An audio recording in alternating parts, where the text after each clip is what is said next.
Meanwhile, residents in Mercer County are still cleaning up after last week's floods. Many of the homes there surround Grand Lake St. Mary's. The Ohio Department of Natural Resources says the toxin levels in the lake water are so high that no one should come in direct contact with the water. ABC 22's Molly Reed looked into how people managed to clean up.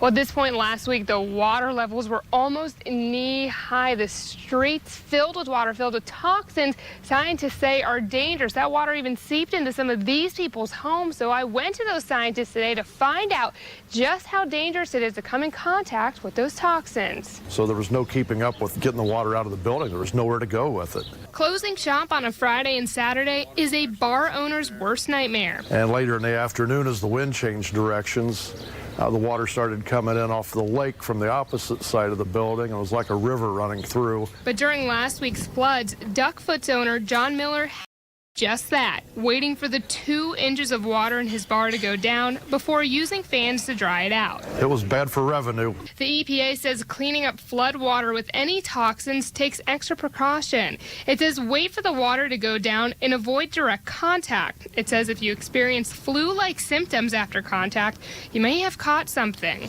But Miller says he was more worried about opening up shop than the toxins. This lake's probably cleaner than it was 50 years ago when we used to swim in it as kids. And what we've seen big picture wise from a trend perspective is we've seen that every year for the last 5 years, the toxins have been down. Stephen Jackman is a biology professor and researcher with Wright State's Lake campus. Microcystin toxin is a toxin that's produced by some species of blue-green algae. He says while the trend is good, the lake isn't safe for swimming just yet. He says this is a problem affecting the majority of our region. We have a lot of runoff, we have a lot of nutrients, and we have typically shallower bodies of water. He says especially in an agricultural community like the lake's surroundings, there's runoff carrying fertilizer and other substances that feed the algae. We have to find a balance between sustainable water quality and high-value production agriculture.